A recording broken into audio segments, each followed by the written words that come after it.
All right. Hi, everyone. Hello. Welcome. Welcome to our annual Offsite commencement ceremony. It's a pleasure to have you all here at Offsite. Thanks for spending your Friday with us. It's my pleasure to invite you into our unique design community, a haven for creativity, growth, and an integral part of our truly transformative venture, the humanization and reimagining of design education. All right, we are going to get things started today. Welcome. We're thrilled to have you here with us, whether it's morning, afternoon, evening, where you are. Today, we gather to celebrate you, our offsite students, from the spring and summer cohorts at this special commencement ceremony. For those who don't know me, let me introduce myself. I'm Hector Silva. I'm an industrial designer and design educator, but today I'm here as your friend. I'm excited to share some incredible things we're working on here at Offsite. I'm excited to introduce you to some amazing people and tell you about some cool upcoming events that we are having. So buckle up and let's dive in. The last time we held an Offsite commencement ceremony was in the summer of 2023. It's been about a year since then, and so much has changed. Back then, our programming was organized into cohorts and offered supplemental courses we called electives. Since then, we've refined and enhanced our programming, simplifying cohort names to make everything a little more straightforward and easier to understand. Our program now consists of three tiers. First, there's Offsite Student, designed for those just starting their journey in industrial design. Then we have Offsite Pro, tailored for students with prior experience who are seeking advanced education. And lastly, we have Offsite Plus, an a la carte option that allows you to choose and take any class that fits your needs. Despite these changes, the core of Offsite remains the same. We continue to provide an outstanding educational experience, foster a vibrant community with strong support, and our students still produce incredible design work. Our students are achieving remarkable things, applying what they're learned to bring their ideas to life. To give you a glimpse of their work, I'm going to highlight a couple of courses, starting with the workflow course. This course is an intensive course that covers CAD and visualization from sketches to final presentations, emphasizing keyshot and rapid surfacing modeling. The course features an accelerated studio project that simulates a professional environment. For example, take a look at these impressive animations and renders by James Wolf, who is currently working at Box Clever in San Francisco, California. And the next course I'd like to highlight is our real-world sketching class, taught by Kelly Custer. The design industry values solid ideas and collaboration over individual skill, focusing on creating top-tier products beyond impressive sketches. This course sharpens students' sketching skills, turning them into a powerful design tool. And by the end, students gain proven sketching techniques that help them effectively communicate their ideas, skills they can confidently apply when designing in real-world scenarios. The curriculum at Offsite is meticulously crafted to reflect the current industry landscape, ensuring that all the knowledge that you gain aligns with real-world design practices. I wish I can highlight all of the courses, but I'll leave that to our student speakers who can give you a firsthand insights into what it's like to be part of the Offsite experience. Now, let's turn our attention to our instructors. Offsite wouldn't be possible without their incredible dedication. These visionaries these visionaries lead by example and are deeply committed to the success of our students. These exceptional educators excel not just in preparing you for industry, but are also active design leaders in their respective fields. With a collective experience of a tortoise, our instructors deliver excellence without holding back. We've asked our instructors to share some final thoughts with our students today, so let's hear what they have to say. Our first instructor is Michael DeTulo, who will be sharing insights on expectations in industry. So let's dive into Michael's wisdom. Hey everyone, Michael DiTullo here. I'm going to talk a little bit about industry and expectations. You know, those two words are why we founded Offsite in the first place. I think you might look at all of your instructors and think we're all super experienced, but we still remember what it was like to get that first job. For me, it was maybe before some of you were born back in 1998, 1999. And it took me about 6 months to get my first full time position. And in that time, I felt confused. I didn't know what to do, I didn't know how to ask for help. I kept plugging at it and eventually it happened for me. But that type of insight was why we created Offsite. We wanted to create a platform that helped young designers like you get the skills you needed to get that first job, or if you were already in a job, to get a job that was a level up. So I hope over the last 10 weeks, we've given you some of those skills, but most importantly, I hope that we taught you that everyone around you, everyone above you, they're all humans. They all have some of the same goals that you have, and that you can be brave and respectful and ask for help, connect to people, and become a part of the larger community. My last expectation for all of you is, as you grow in your career, as you become the expert over the next 5, 10 years, that as you climb the ladder, that you'll remember to turn back and give a hand to those coming up behind you. At some point, the generation below you will see you as the expert and they'll be looking to you for help. And you'll have a choice to make as to whether you extend that hand or not. I know from all of your experiences here that you will choose to help.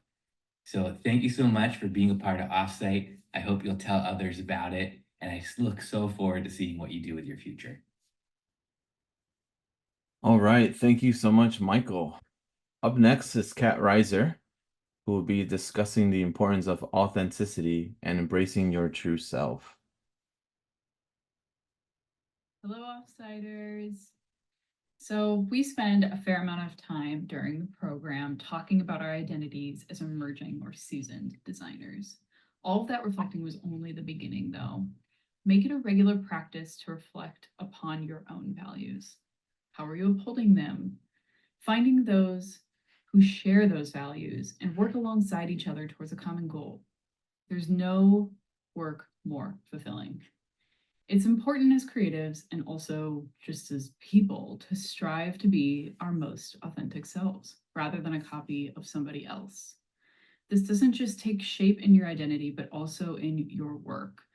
It is those differences between us, our experiences, our backgrounds, our personalities that influence our approach to design and create the wide range of solutions and visual culture that texture our world.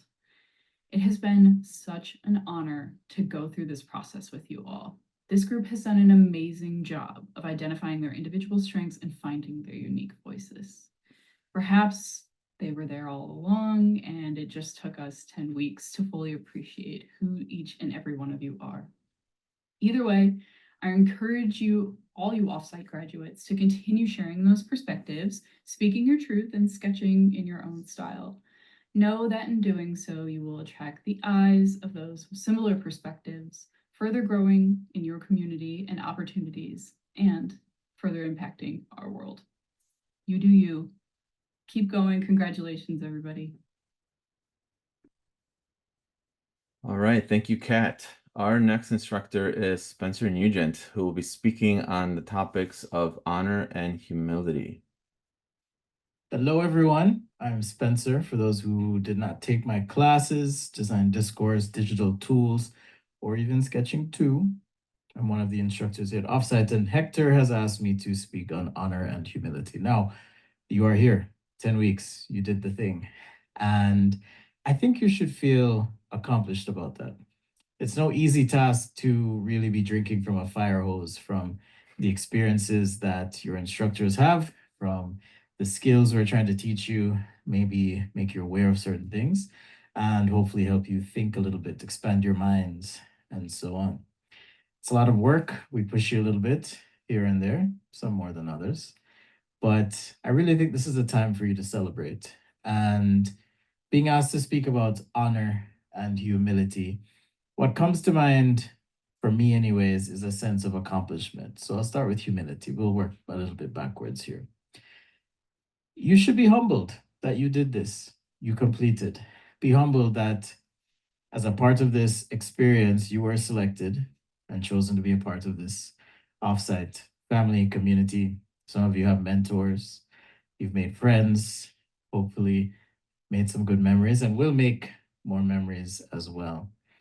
And even though you've been, shall we say, given this gift, this opportunity of learning and experience, just remember to stay humble. And as Steve Jobs said, stay hungry and stay foolish as well. Humble, hungry, and foolish. And what I mean by that is be curious. Recognize that you don't know everything. As much as we instructors don't know everything either. You don't know everything. And this is really, not to be too cliche, the beginning step of your journey, the rest of your design career, no matter where you're at. Okay. If you approach things with humility, doors will open for you. That means the relationships you form, the work experiences you have, and even as you approach your own work, approach it with that curiosity. Recognize you don't know everything and you don't know the answers to everything. Now, honor, what does that mean? What does it mean to be honorable, or rather to honor something? I look at it as holding something in high regard or recognizing that you have an opportunity to demonstrate the respect you have for an experience or a thing that you might have had. Again, not everybody gets into offsite. Not everybody has this chance for a variety of reasons. It might be skill-based, it might be fiscal, it might just simply be time. Honor and cherish what experience you had. Be respectful. Know that this community will love you, will accept you, and is an opportunity for you to stay connected to a wonderful community within the broader design community, if you will. And honor means carrying yourself in a respectful way. It means cherishing the experiences, the things that have been shared, and being willing to give respect to other people as well. So I encourage you to move forward with honor and humility. Remember, you don't know everything, and with what you know, cherish it. Be respectful, and remember the code of conduct. Remember what Offsite is about. Because in the words of Vin Diesel, in the greatest movie franchise ever, it's all about family. Okay, much love to you all. Take care. All right. Thank you, Spencer. We're now shifting over to Jack, who's going to share some insights on developing a self-starter mentality. Hey guys, it's Jack from the workflow class at Offsite. First of all, I wanted to say congrats on finishing your Offsite journey. This is a big step that you've taken and a big chapter that's coming to a close. But it's only the beginning of your career. It's been an absolute pleasure for me to associate with every one of you in our class, and your dedication and output has been truly inspiring. And I can't wait to see where you go and what you do next. I wanted to leave you by speaking briefly about being a self-starter.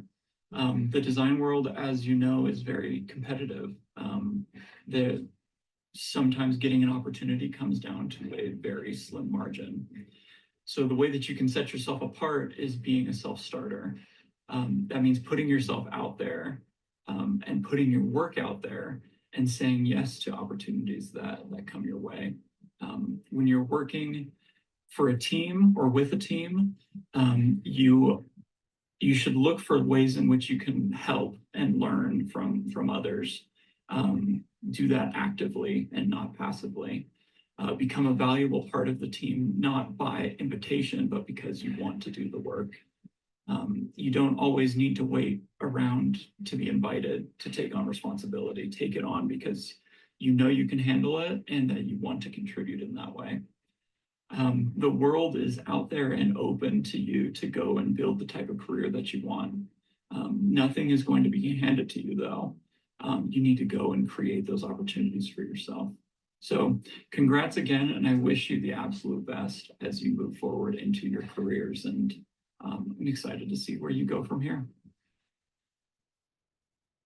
All right, thank you so much, Jack. And our next instructor is Kelly Custer, who will be discussing the importance of attitude and mindset.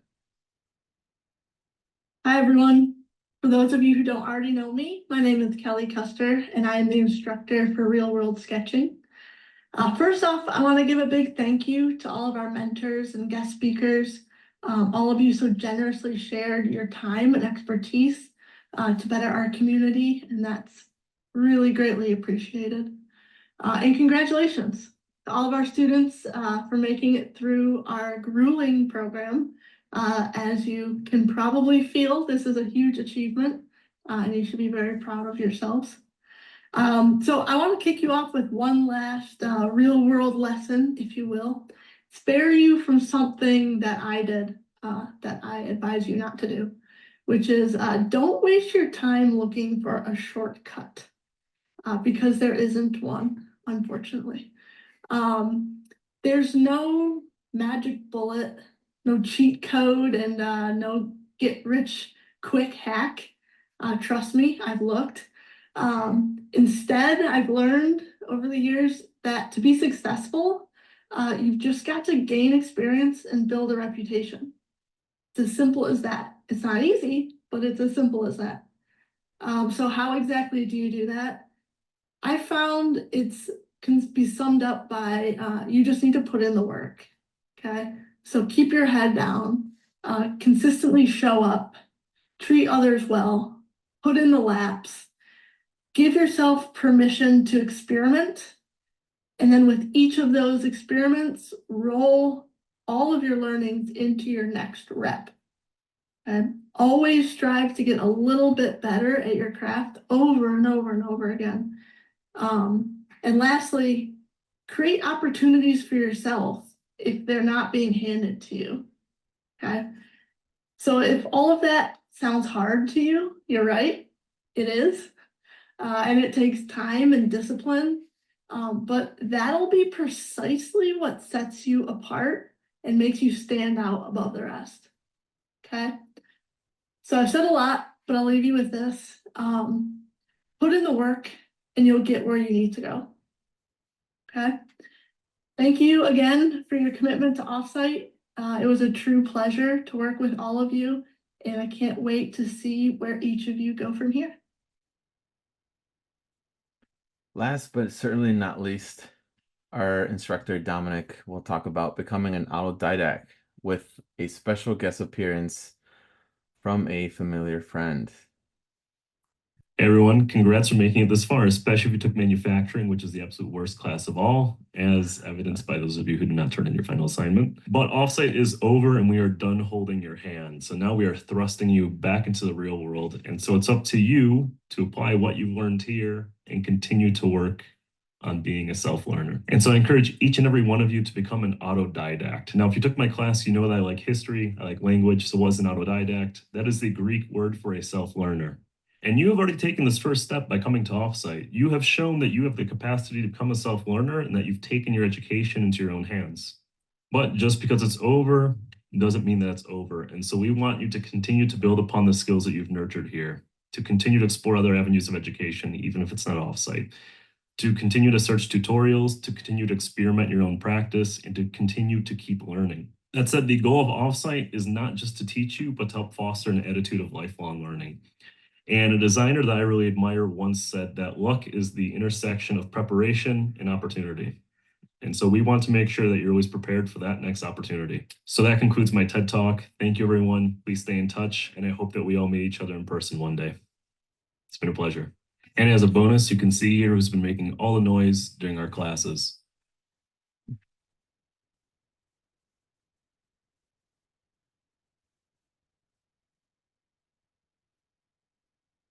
All right. Dom is very special. Thank you to our instructors. Be a sponge. Hope you're able to absorb all of that valuable advice. One of the things I love most about working with these instructors is that they're just like you and me. Many of them are design directors, founders, principal designers, but you'd never know it from the way that they carry themselves. They don't lead with titles. Instead, they are humble, selfless, and always put others first. Now, let's shift our focus to our students. I like to take a moment to highlight where our student body comes from. The data that you see here is from 2023, so this global map needs a major update to reflect our most recent offsite cohorts. But one thing I want to emphasize is the dedication of our students around the world, those who stay up late to attend offsite courses while others are asleep, those who adjust their schedules because they recognize the value of a great education when they see one, and those who work tirelessly to turn in their dreams into reality. We acknowledge you. Greatness isn't achieved in the spotlight, it's earned in the hours no one sees. Before we bring up our student speakers, we prepare something special for our offsiders, our superheroes that stay up at night and work, keep pushing forward, and strive for greatness.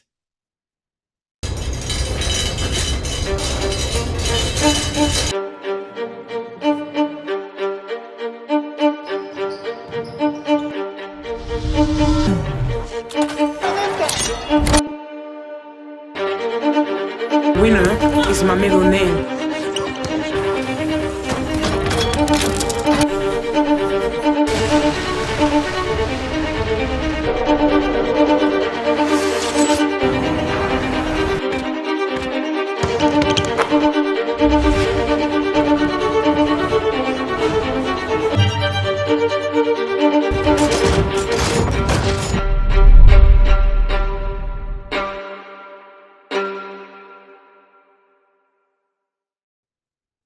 All right, our first student speaker is Wyatt, a participant from our spring 2024 session. I'm going to hand things over to Wyatt. So Wyatt, if you are here, please come forward. Awesome. Can you guys hear me? Yes, we can. Let's see. Perfect. Yeah, I didn't want to share my screen today because I wanted to see all the pretty faces in here. Yeah, my name is Wyatt Gillespie, and I was in your shoes very, very recently. Sitting here today, I'm filled with a sense of pride, for this opportunity, but also excitement for all of you guys. And I've grown so much as an individual, a designer, a coworker, thanks to the insights and practices that I integrated into my life, specifically from Offsite. When I first signed up, I was very eager to enhance my skills and advance my design career. And although I graduated from Syracuse University with a 5-year industrial design program degree, I felt that it didn't really prepare me for the workplace. And this wasn't really Syracuse's fault, but rather that little thing called COVID. 2 years of my academic experience was essentially lost, just thrown out the window. And so I had these large gaps in design principles and skills that I knew I wasn't confident in.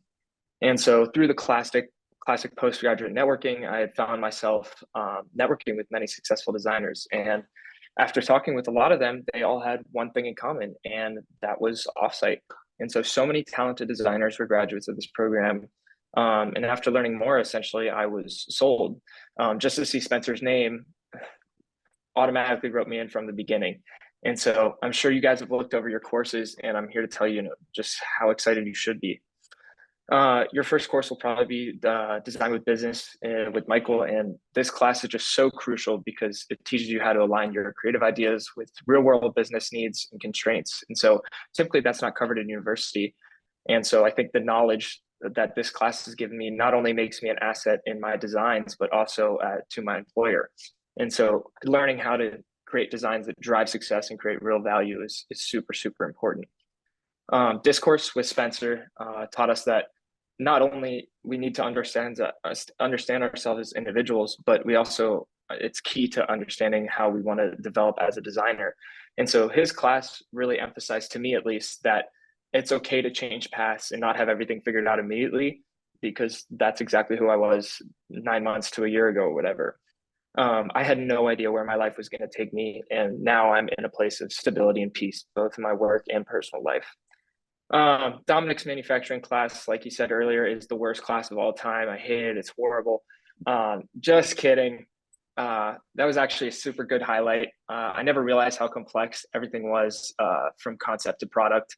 And Dominic's, his teaching methods, his humor, his insight, and into material choices and production processes, they do apply so much in the real world. And I approach everything that I do now with a much clearer vision. Identity with Kat was a particularly awesome experience because it's very personal. She guides us through, your design identity. And I remember reworking my entire portfolio during this class and received many compliments on my display style for the interview at the job that I'm currently working.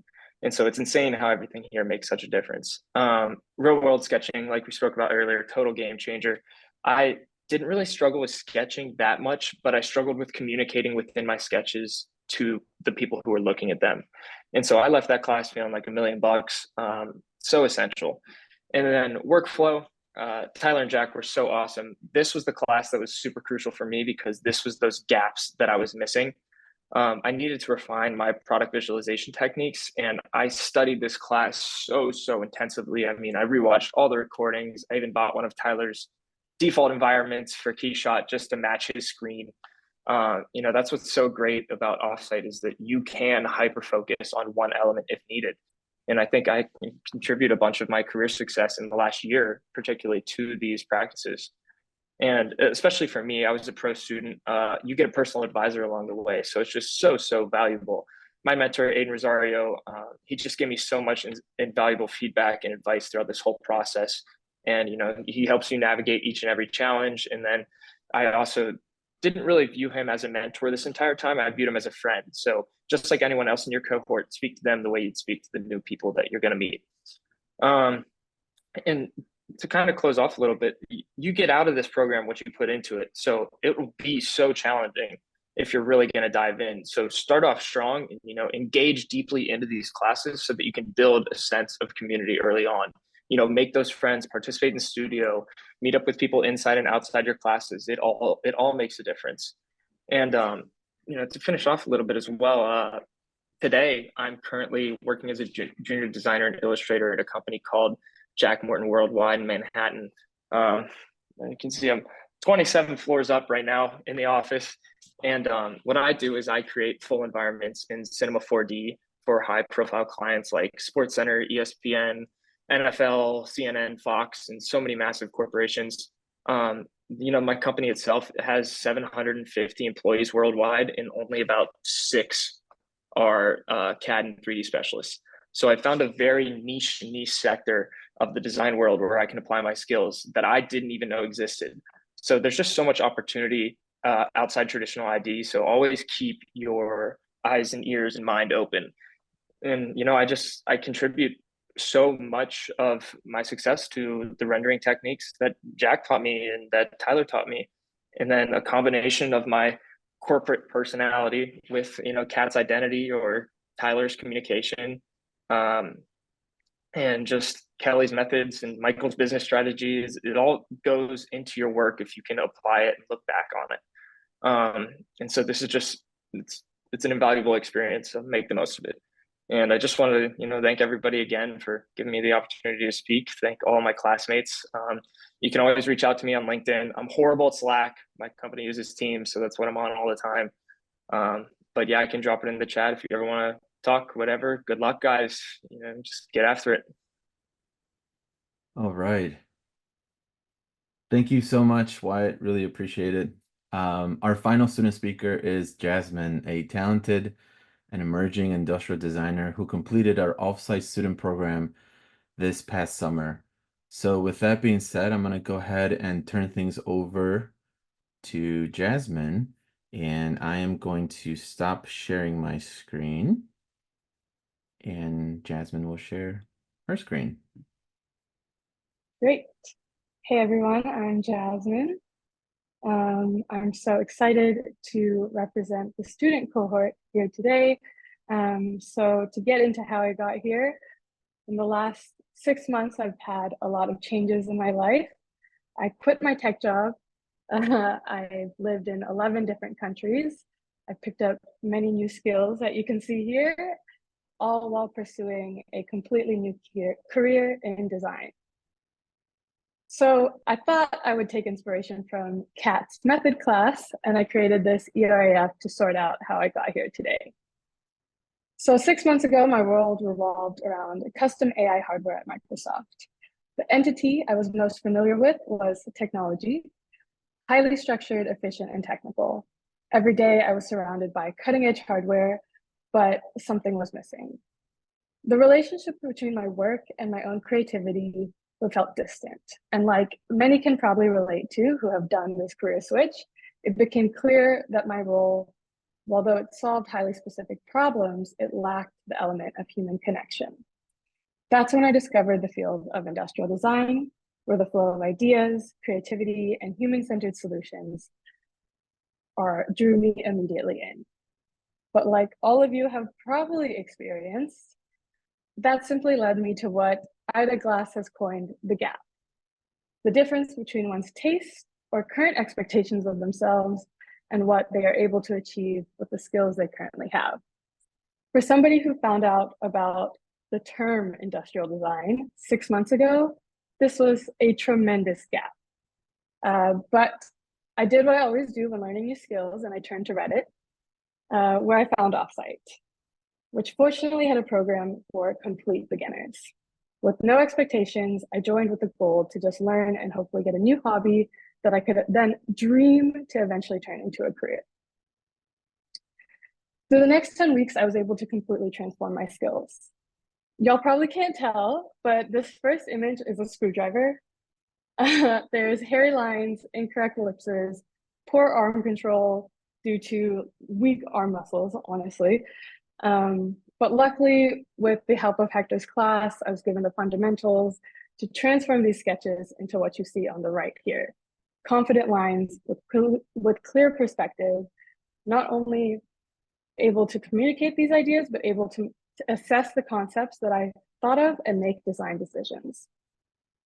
But not only was I able to sketch out these concepts, but I was also able to turn my ideas into a fully fledged 3D model. For somebody who came in with zero knowledge of Autodesk Fusion and industrial design modeling, it is absolutely amazing what Spencer was able to teach me in these 10 weeks. I've used the essential tools, and I now understand what skills are most necessary in industry when it comes to modeling. After many, many extra hours in office hours, I was able to create these models that I'm truly proud of.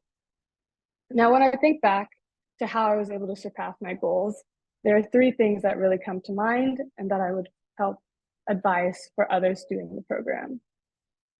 The most important skill to build is facing fear.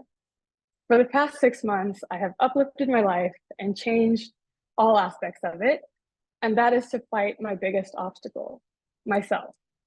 For me, learning how to swim in my late 20s was actually much easier than facing the fear that I might not be able to succeed in this career change. But after going from panicking in a 6-foot pool to freediving 9 meters underwater and surfing in the ocean, I've learned to depend on my ability to push past failure and achieve great things. Next, understanding why before what. When given an assignment of what it is, it's easy for me to get ahead of myself with ideas before understanding why the assignment was given. As beginner students, it took slowing down and fully understanding what skills I was meant to focus on before getting ahead of myself and creating what I thought was cool. Lastly, practice, practice, practice. I did everything wrong many, many times before I did it right. But having the confidence to persevere and keep going until I saw something that I liked was truly what helped me get to where I am. But most importantly, the Offsite community and my cohort that I had with me. There were so many talented and inspiring individuals who were all going through some of the same scary leaps as I was. And seeing their work and seeing their enthusiasm was really what led me to where I am today. In the grand scheme of things, we all have our big ERFs of what our life is and how we got to where we are. But I'm truly, truly grateful that Offsite is now a new part of my story. And I now have the confidence to not only be a hobbyist, but even pursue a career in the next few years in industrial design. And I couldn't be more grateful for that. And that is all from me. Thank you so much to everyone. All right. Thank you so much, Jasmine, for sharing. I'm going to switch over back to my screen. So give me 2 seconds as I make that switch here. Okay. Thank you, Wyatt, and thank you, Jasmine. Really appreciate it. I hope that our students' insights provide you with a glimpse into what it's like to be part of our educational experience and community. Now, we'll be transitioning into our keynote speakers. It's my honor and pleasure to introduce our first keynote speaker. Please join me in welcoming Katerina Popetina, an industrial designer based in San Francisco with 15 years of experience. She has helped launch over 30 consumer products, working with companies like Cartier, MasterCard, and Nestle. Her work has been featured in top design magazines such as Wallpaper. With that, I'm going to turn things over to her, and I'm going to go ahead and stop sharing again. And Katerina, the floor is yours. Thank you, Hector. Well, hi, everyone. Well, first of all, I have to say that it looks like a super cozy, inspiring community. It's just like so pleasant to see and to hear, and all these presentations and the speakers and students, like really awesome. Very inspiring. Even though I've been in the profession like for 15 years, like it's always, like there's always a room for learning, for, like inspiration. It's like a never ending process. So I have prepared like a pretty casual little presentation. Let's see how that goes. All right, so I'm gonna share that. Can you see my screen? Yes. Okay, perfect. And also, whoop, hold on. I haven't used Zoom for a little while. Hold on. Now I don't see my screen. Hold on. All right, there you go. Okay, so I'm an industrial designer and I'm working, I work on all sorts of things, starting from consumer electronics and like packaging and IoT devices and like lighting. So oftentimes it's like a little bit hard for me to explain what exactly I design, because I design like many different categories. And all right, so yeah, as Hector mentioned, like I designed and launched like, well, I was trying to count actually, it's like about 30, maybe more than 30, like the different products. Also like packaging for them. Also, I designed exhibitions. I designed like gallery projects. I'm gonna walk you through a little bit, but before that, so that you get familiar with my work. Jesus Christ, hold on. I lost my page again. Sorry. Oh my God. Where is it? Okay, hold on. I lost my screen completely. Okay. Why? Okay. Well, Jesus Christ, if you what want to happened? stop sharing No, and no, then no. I'm gonna reshare again. No, no, no, no, no, no, no. Oh, Jesus Christ. Okay. Okay. What do you see now? Okay, tell me. Okay, so Yeah, so we see a okay, presentation. here's Yeah. the thing. I've been using Google Meet like for the past like many years, and yeah, Zoom has been okay. Do you see the box, the basically box? Is that what you Yeah. see? Yes, we're good. Okay, perfect. Yeah, so I'm gonna walk you through like some of the recent projects, and then yeah, so that you get familiar with what I do.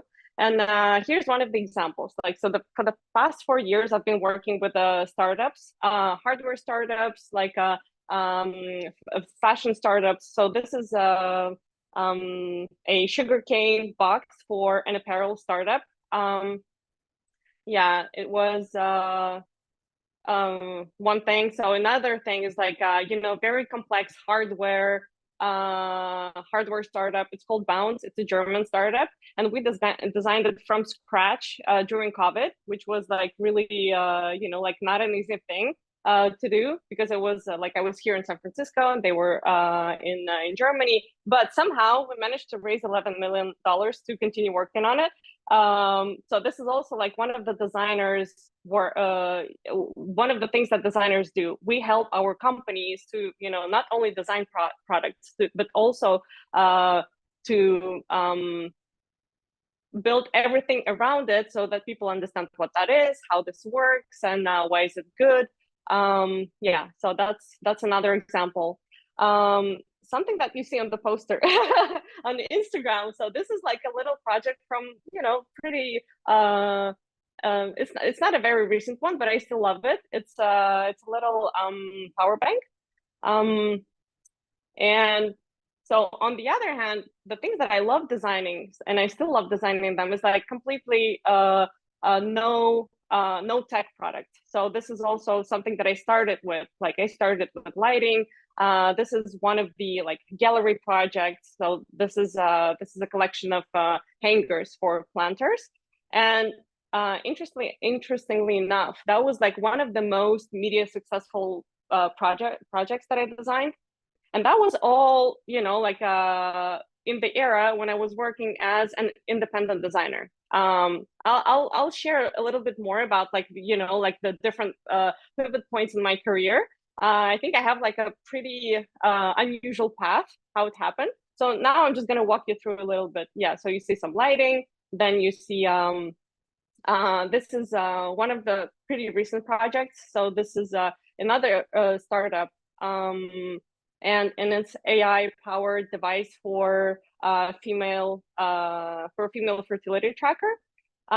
So yeah, this is another kind of field of design, thinking not only not necessarily about what the project is going to look like like eventually, but how to visualize the idea that it becomes clear to investors so that we can continue working on it. So this project is like one of those. So it's not very well thought out, but it shows the idea clear enough so that it allows the team to raise money to continue working on it. So that's one of those. Well, overall, I've been lucky enough to be, recognized in some like magazines. Like a few of my products are in design museums, like in permanent collections, and I've got some awards. But at some point, not that it matters, but I'm going to speak about that as well.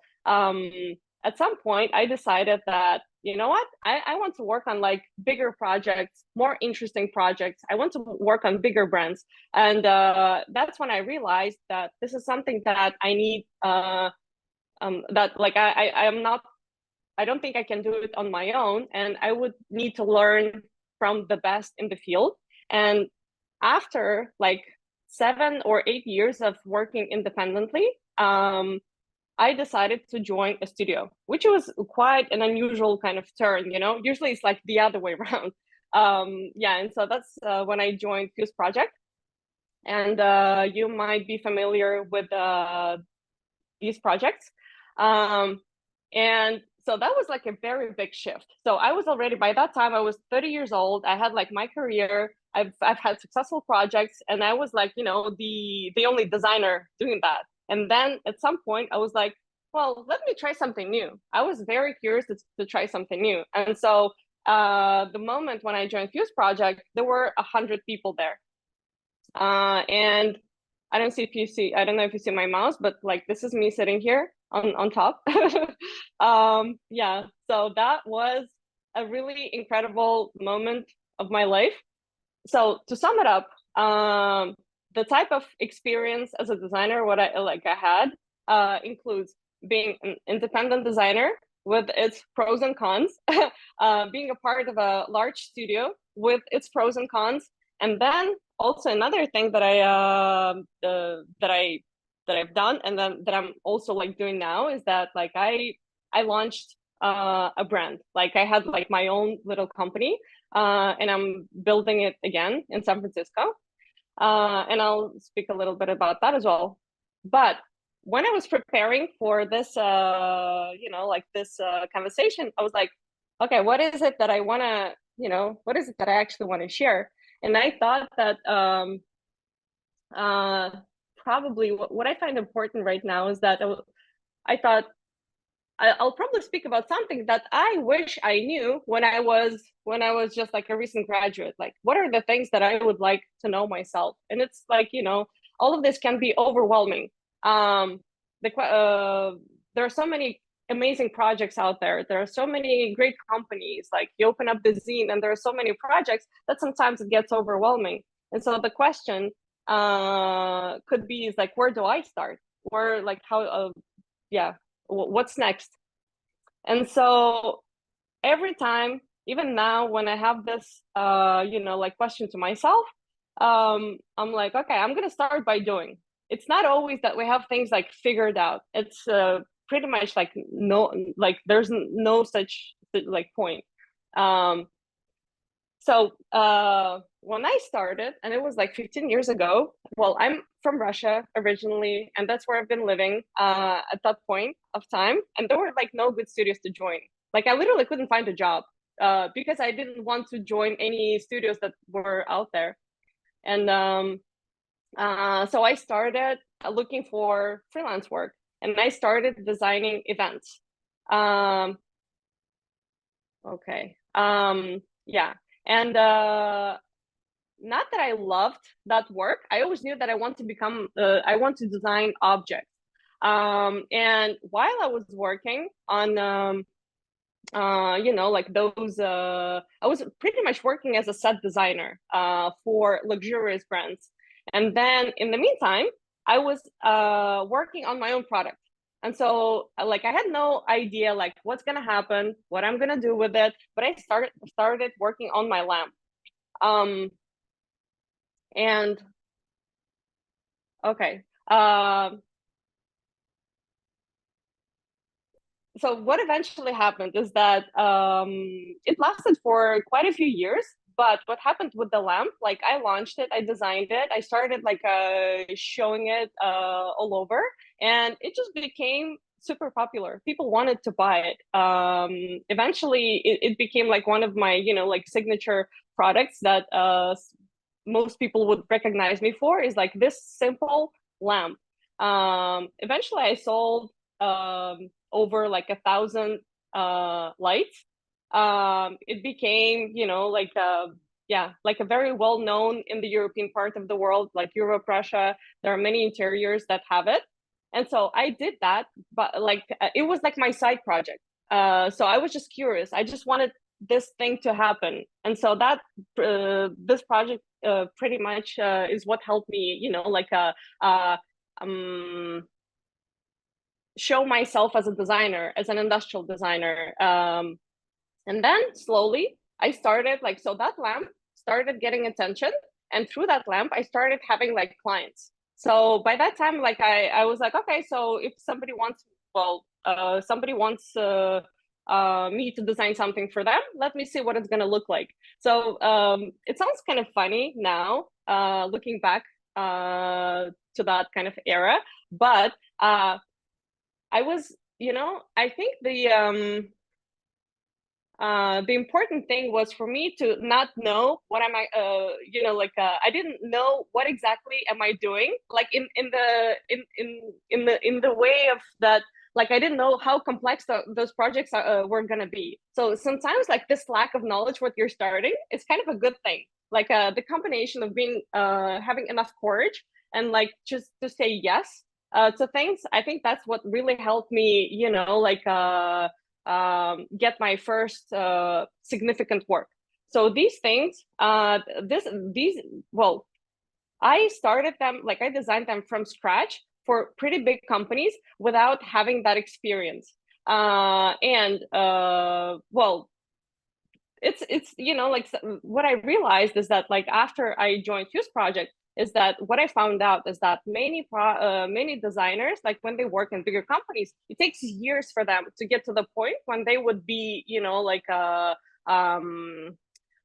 be ready, kind of, or to be trusted, when they would be trusted to do things like that. But just because I didn't know that, it allowed me to just like do it right away. So that's just like how it happened for me. And so here, what the thing that I'm kind of leading to is that it's really important to be active, be present, and to experiment. Like if you see the possibility, if you see the opportunity, and most importantly, if you feel the sparkle that you want to do this, you're like, okay, that sounds like fun. I'm just gonna do it. Just like even today, like I have this conversation with myself, and that doesn't change. Like every time after you accomplish something, like there's always like a new challenge. So I try to keep this, kind of attitude. So another thing is it's really like now I see how the market is changing, how like the industrial design has changed. Like I've seen the waves of industrial design being super popular to then really slowing down to like all these technologies changing, and then now everybody's talking about AI and things like this. Like what's the role of the industrial designer today? It's very different than it was like 15-20 years ago. So my observation or recommendation maybe would be to really catch up on the latest technologies, like software, what's going on with AI, like what's up with materials, like what are like what's really needed today, like what are the challenges and problems that we're solving. So yeah, like once you really pay attention to those things, you're going to be ahead of the game. All these things like sketches and like renders, this is all important, but also like try to see like a few steps ahead, what's going on, what's going to happen. Another thing that I wanted to share here, and it's probably maybe like a practical thing. So I myself, like I call myself a lazy designer. Like I've always been terrible at CAD. I never loved it. I still don't. But that's a skill that is necessary if you want to find a job at a good studio. Like this is really something that I mean, that's kind of a number one thing. And if you're as lazy as me, don't. I mean, really learn all those things. Another thing is that really don't be afraid to make mistakes. So it's really important to just like continue doing things. Sometimes, like it may look weird. It may not. Sometimes like people won't understand. I don't know what you're doing, why you're doing this. But as long as you believe in your ideas and your decisions, or like how you show yourself, or like how you post things, like just be like really. The only person who doesn't make mistakes is the person that doesn't do anything. So just like really trust how you like what you have to say, how you show up in the world, and like really just do it. And the also the thing that takes sometimes a lot many years to learn is that in the end of the day, like no one really cares. Everyone is just thinking about like what they look like in front of everyone else. Just like really go out there and do your thing. And here's like a little something that like kind of on the vulnerable side. I mean, no one is great at everything. I'm terrible at job interviews. I'm like the worst. And the only job that I ever ended up having was Fuse Project. And then, like now, like before that, I didn't really try because I was working on my own stuff. But after Fuse Project, I was like, this is such a big name. Like I'm just gonna nail it now. Like everybody's gonna want to work with me. No. Yeah, when I tried to get when I was kind of exploring my possibilities after Fuse Project, so I worked there for 3 years. And after 3 years, when I realized that that was enough, I was like, oh, let me find another cool job. and I started interviewing in the Bay Area, and it was just like I couldn't believe first that it was not an easy thing for me to do, and second, sometimes I wouldn't believe how I felt after those interviews. I was like, I'm really not good at it. Like it's just yeah, that was like a surprise to me. But also what I learned after is that like hiring managers are really shocked by me, but founders, they love working with me. And so this is some sort of a, you know, like a personality thing. So the lesson that I learned from this is that find what works for you. So like not that everybody has to like you, you know, like the things that hiring managers didn't love about me. So that's those exact qualities. They help me to get my projects. They help me to, you know, to stand out, to actually talk with the founders on in the way that they would vibe with me and I would vibe with them. So this was like I really realized that the only thing that we need to do is to embrace who we are in the way that is like really pleasurable for you and for other people, but like those people have to be the right people. Like whenever I pretend you know, to be someone else, or I try to do something that is sort of expected from me, like it never works for me, and I feel terrible after that. And I feel the opposite when I'm like, okay, well, I'm just gonna, you know, maybe it's just like not my thing, it's not my possibility. So accept those things. It's really like a great skill, and it's very important. Another thing, what I would recommend doing, and also like it's not just now, it's like forever, it's get a mentor. And then, as someone also mentioned today, is to become a mentor when you have something to share. So what I mean by that is that well, mentor in a way, you can reach out to anyone who you admire, who you think that you can learn from, and who you think you could resonate with, and to ask them to, you know, like give advice, like someone who is like a few steps ahead, or someone that you wish you could learn from. I give you an example. Like I personally never had a mentor like when I was starting, and I wish I had. But now I have been a mentor for other students, and I was like, well, maybe I can also reach out to some people who I find like really interesting. And so what I did, like when I had a certain problem, I actually thought of I reached out to my friends who are really successful in a certain part of their career. And I was like, hey guys, this is my problem. Could you mentor me for like a few weeks? And they did. And it was like amazing. And my problem was, you know, like was solved through the help of people that I could learn from. And so I think the stream of learning from someone and then passing the knowledge to someone, like it has to be, you know, like a standard for everyone. The last thing is that we really, I think that we should all support each other as creatives, as designers, you know, like whenever it's just a conversation or it's like a social media, whatever. Sometimes I feel there's some competitiveness like among creative designers. Like I don't think that's the right path to do. I think we all should support each other, inspire each other, go to design weeks, hang out, collaborate, all those things. This is like this is our superpower of creatives to really, you know, create this this flow. So I would really encourage you to do that, and to be that, and to really you know, be part of it. And one of the things that I love doing when I have the possibility to speak in front of you know, other creatives is that I throw like one or two kind of inspirations. And you have probably seen this film, but if you haven't, or even if you have, just a reminder how great it is, and it's a great inspiration. So I would really recommend watching this film or some other films by this director. You know, it's like a feel-good situation. And all right, guys, good luck, and let me know if you have some questions, and I'm happy. Always happy to answer and get my, you know, like a perspective on a situation. Well, anyways, good luck.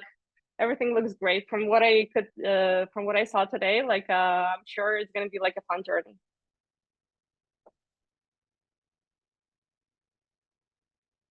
All right, thank you so much for sharing your thoughts. I'm gonna go ahead and share my screen again. So give us 2 seconds here while I do that.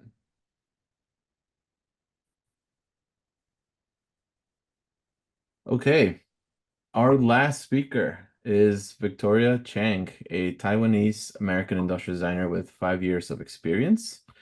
Based in the Bay Area, she's currently shaping the future of entry-level gaming products at Logitech, working on consumer electronics such as headsets, keyboards, and exploring innovative approaches to peripherals. In her free time, she enjoys tinkering with ideas at a collective studio. And so I'm going to go ahead and have Victoria come forward, and if she can share her screen. There's Victoria. Hi, Victoria. Hi. Sorry, just give me 1 second.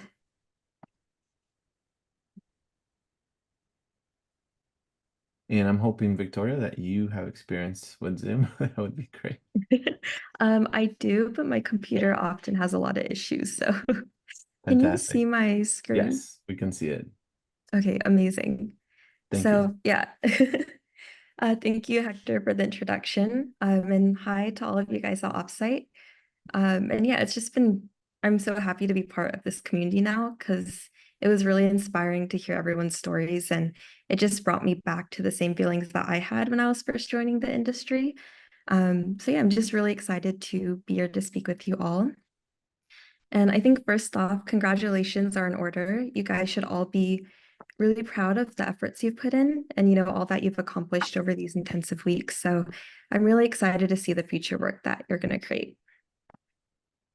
So I mean, Hector already introduced, but yeah, I'm Victoria, based in the Bay Area, and I'm not sure if anyone's from Georgia Tech here, but I graduated from their ID program back in 2020 during like peak COVID.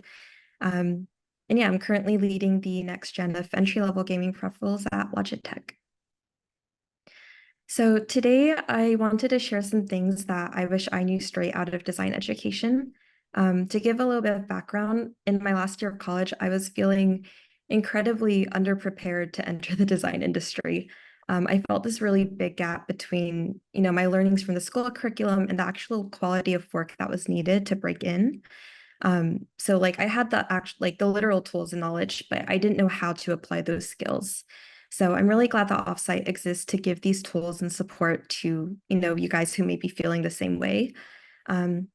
So yeah, with what I know now, I'll go ahead and share some lessons that I wish I knew then.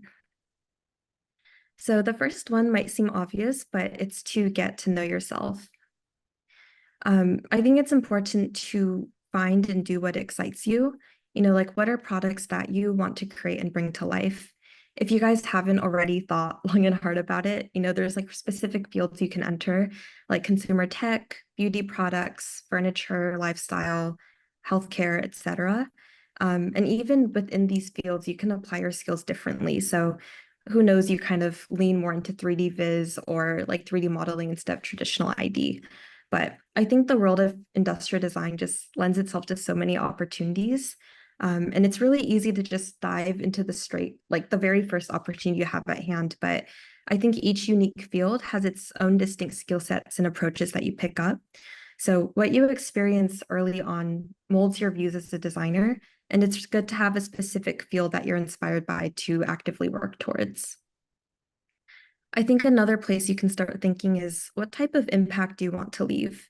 As industrial designers, we're all making products that have a real footprint in this world. So whether it's bringing joy and delight to people through products that are, well loved and used daily, or pushing the boundaries of what the future could look like with really experimental designs, or even just helping to reduce the harm that we're leaving on this planet in its landfills. So I think knowing what type of impact you want to leave is a good place to start because it can kind of guide you to a company or people that are compatible with your own values and goals. And as you start experiencing these new workplaces, definitely take note of those that help you thrive and encourage your success.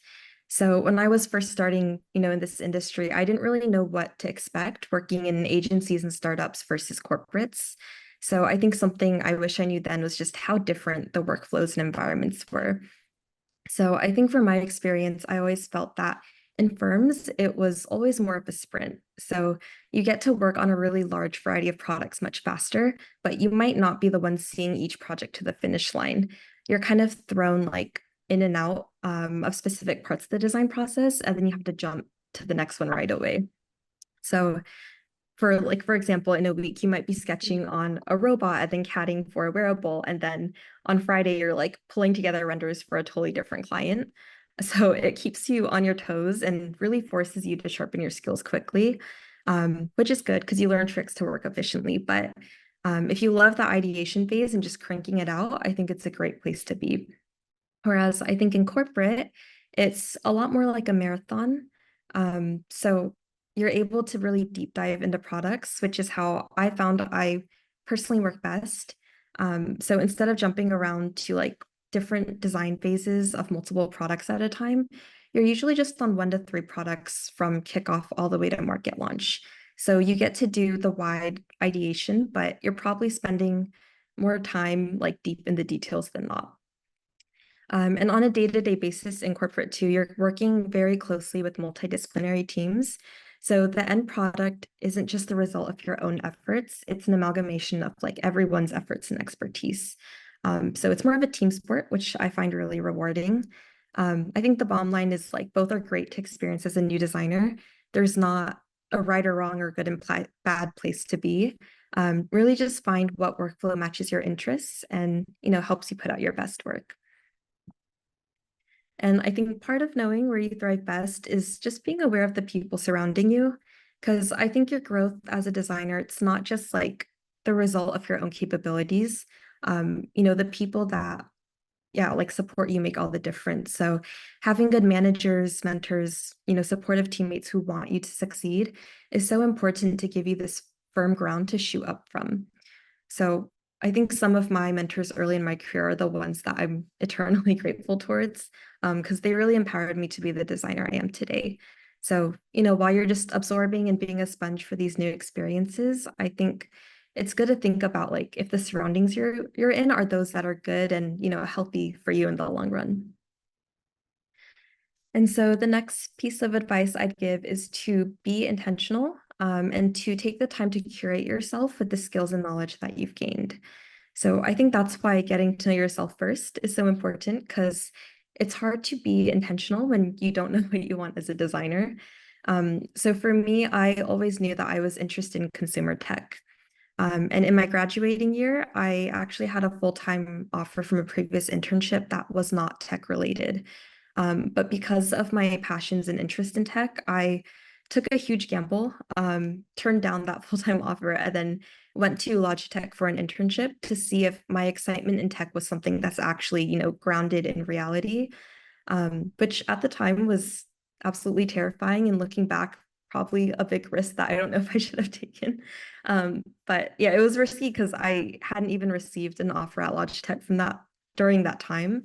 But I think that's how much I didn't want to have any regrets and didn't want to have any like what ifs, like what if I didn't choose this path, like I wouldn't have known what I would be capable of in this field. So luckily, those interests were grounded in reality, and I really love the field I'm in now. But yeah, please do not take this as encouragement to gamble your full-time offers. That's not the lesson here. What I'm trying to say is like having the hunger and I think the desperation to design in the field that I'm excited about really brought me to where my passions lie faster, because it pushed me to work really relentlessly towards the industry expectations of what I needed to get here. So I think that brings me to my first point in being intentional. Which is to be intentional about the specific skills you highlight through your products or through your projects, and really know your audience and who you're sharing that to.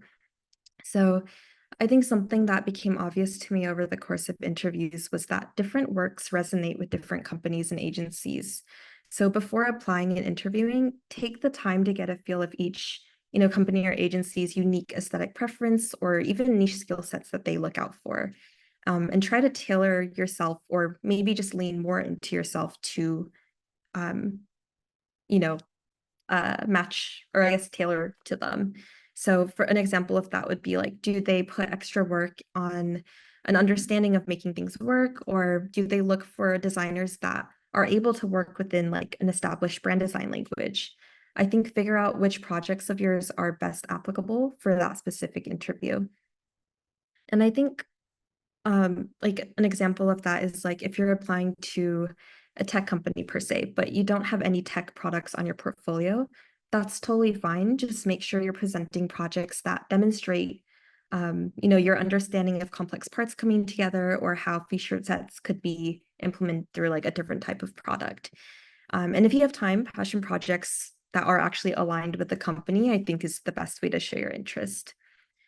And I think last one about this point is just what helped me a lot when reworking my portfolio was to actually look at the portfolios of designers who were already at the companies I was interested in. I think doing that research really helped me understand the expectations and the quality of work that, they were looking for. So know your audience, know that one portfolio is not going to fit everyone's likes and dislikes. So it's your job to consider what parts of your portfolios are going to fit the places that you want the most. And I think the second part of being intentional is to curate yourself. So it was mentioned earlier too, but ID is so competitive. So there's an oversaturation of talented designers. And I think you definitely need a way to stand out against your peers.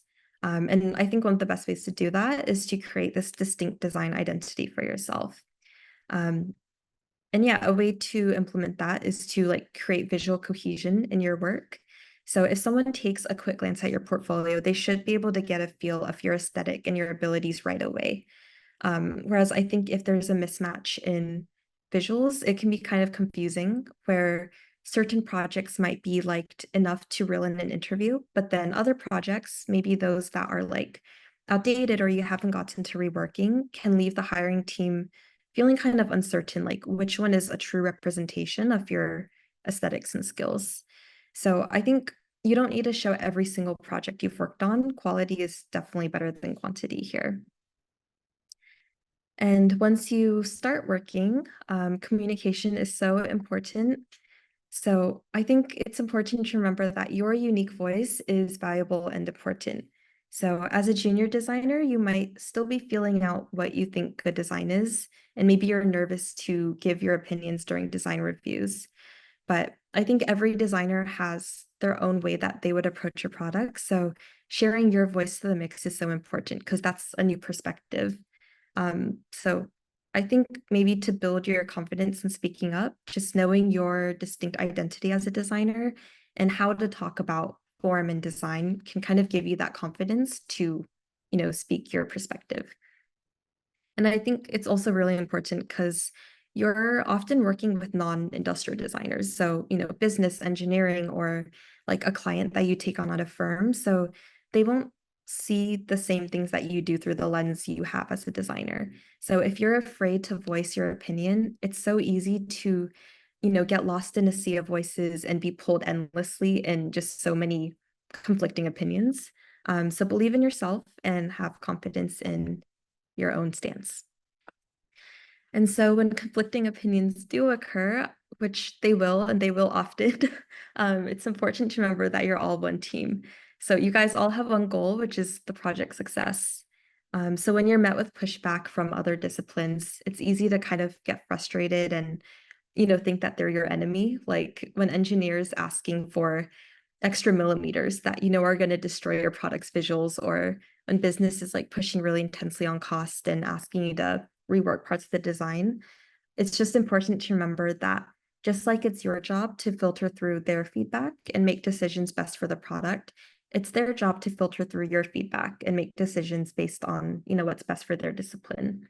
So I think just be curious, question or ask why they have certain requirements that they don't want to give up on, but also be, well versed in your own reason, and just be confident in providing your own stance. And the last one in communication, I think it doesn't just apply in design, but it's just to assume the best intentions. I think oftentimes we misread the intention when, working with other people. So just ask if you're uncertain. I think 9 out of 10 times it's just a small misunderstanding that is quickly resolved when addressed. So over communicating is always better than under communicating, especially when you're interfacing with so many different people in a day. And it just prevents misunderstandings from snowballing to be bigger later on. And yeah, I think work can be so fun and rewarding when it's with a team that you've built good relationships with. So having empathy, even when it's stressful or tense, or even when it's not being reciprocated, I think is really great to have. And the fourth point I want to highlight is that journeys are not linear, and that's okay.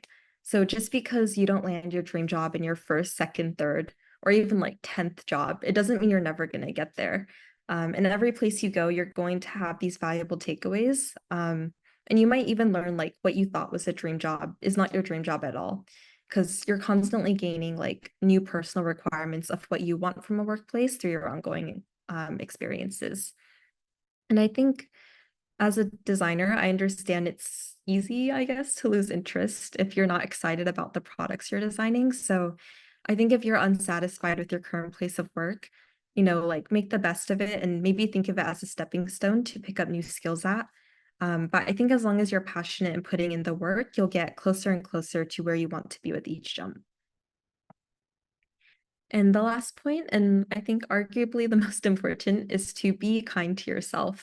So as a designer, like it's so easy to just ideate endlessly and work overtime to get ahead. Like we've all been there. I'm admittedly there more often than I would like. So I get that there's payoffs to it, but burnout creeps up on you really fast. So design work shouldn't consume your whole life, and you definitely need a balance for it to be sustainable. Also, getting bad feedback or not having your concept be selected, I think that might feel really disappointing early in your career. But I think it's important to remember that as a junior designer, your concepts are going to be put against people with, 5-10 years of experience on you. So when you're pretty new, it's common that more of their concepts are going to have more maturity and weight to them than yours.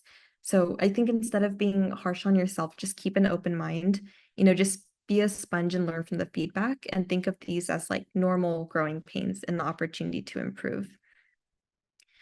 And lastly, aside from actual growing pains, just remember there's so many reasons why negative feedback could happen that isn't due to your ability as a designer. So maybe there was just a misalignment in what you thought the client's ask was. So even though the concepts you made are beautiful, it's just not matching that product requirement. Or, maybe you were so overworked with other projects that you didn't have time to complete your vision for this one. So I think the bottom line is like receiving criticism on a project is not indicative of your entire, worth or capabilities as a designer. It's just a moment that it wasn't the best work for that specific project or specific business need. So please have your inner critic be kind and, keep confidence in yourself and in your own efforts. So I think those are just some lessons that I wish I had right out of design education. Hopefully some of that resonated with you guys, but yeah, thank you guys for having me, and I'm really happy to be part of this community. That's all for me. All right. Thank you so much. Thank you. Really appreciate it. We're going to switch over back to my screen as we start to wrap things up here. Okay. All right. I hope you're feeling inspired. We're incredibly grateful for our speakers for taking their time to share their unique stories, insights, and experience with us. Before we wrap up, we have a few announcements to share. And the first one is that we are offering our final batch of courses for the year. This fall, starting in just a couple of weeks, we're offering 4 courses. A bit about the courses. We are going to have our Sketching 2 course with Spencer Nugent. So Spencer is coming back to teach this course again. This course is the second intermediate level following our introductory sketching course. We have another course called ID Studio with Elodie Delassis, and this intermediate course guides students through an entire project from start to finish, demonstrating the key requirements for creating a high-profile project for their portfolio. We have another portfolio course called Portfolio Bootcamp with Reach Legal. This intermediate course is centered on refining your portfolio and preparing it for the next steps in your design journey. And last but not least, we are adding a course called The Process with Sam Amos. This course is designed for anyone interested in learning how to develop a design strategy, set clear targets, create business plans, and approach problems from multiple perspectives. This is a beginner course, so very excited to have these courses happen in the next couple of weeks. If you're interested in further honing your skills, I encourage you to apply. Applications close on September 22nd. You can find all the details on our website or just scanning this QR code on this slide. Don't hesitate to email us if you have any questions or you just want to chat about your circumstance and where you're at. Be more than happy to speak with you. Our last announcement is, of course, Square One. So we are excited to bring our annual design conference back to the Golden State. As at this innovative conference, you'll have the opportunity to engage with industry leaders and pioneers as they share their insights on the role of new tools and disruptive technologies in shaping the future of design. We're thrilled to host this conference in San Francisco, a city known for its rich industrial design heritage. I can assure you this will be one of the best conference experiences you've ever had. Not only is this event for the cool and creative, but it is also highly accessible. You don't need to pay $1,600 to learn from others, which is pretty outrageous. Let's change that and make knowledge accessible to everyone. We're excited to collaborate with some of the top designers and studios of our time. San Francisco boasts a vibrant design community, and it is perfect location for a creative conference with its beautiful weather, incredible food, and stunning architecture. You can actually purchase these tickets to our conference now. Visit our website. It is live. You will find details on speakers, location, dates, and participating studios. Instead of keeping you in one physical space, our conference will take place at these incredible agencies, giving you an inside look into the minds of top design leaders. So I strongly encourage you to attend. It is truly a life-changing experience. So actually, you can find all that information right now on our website. So head over there. Our commencement has now come to an end. We hope you gained valuable insights today and are leaving feeling inspired and excited. As we conclude this commencement, I want to leave you with one final thought. Your direction is more important than your speed. I wish someone had told me that sooner. And with that being said, thank you, everyone. Thank you for being here. Thank you to our speakers. Thank you to our student speakers, our instructors. Have a wonderful weekend, and please keep in touch. Take care, and I will see you very, very soon.